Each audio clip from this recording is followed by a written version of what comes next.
Hello বন্ধুরা, good morning সবাইকে। তো দেখো কর্ন নিয়ে চলে এসেছি। পাস্তা। চলো, তো কর্ন জলে দিয়ে সেদ্ধ করে নেব। আর সেদ্ধটা হয়ে গেল, খুবই ইজি। দেখো এবার কেটে নেব, সব কর্নের দানাগুলো ছাড়িয়ে নেব। দেখতেই পাচ্ছ কত ইজি ওয়েতে করে নিচ্ছি। তোমরাও বাড়িতে এইভাবে কর্ন ছাড়িয়ে নিও। আর কর্ন খাওয়া খুবই ভালো, হেলদি। তো দেখো বাটার দিয়ে দিয়েছিলাম কড়াতে, এর মধ্যে রসুন কুচি, পেঁয়াজ কুচি দিয়ে দিলাম, দিয়ে একটু নাড়াচাড়া করে নেব। এরপর এর মধ্যে দিয়ে দেবো একটুখানি লঙ্কা কুচি। লঙ্কা কুচি দিলে আর তেলের মধ্যে রসুনের সাথে গন্ধটা খুব ভালো আসে।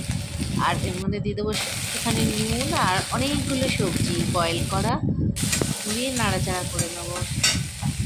তোমরা কিভাবে পাস্তা বানাও অবশ্যই কমেন্ট করে জানিও বন্ধুরা। আর আমি তো আজকে বানাচ্ছি টেস্টি টেস্টি পাস্তা।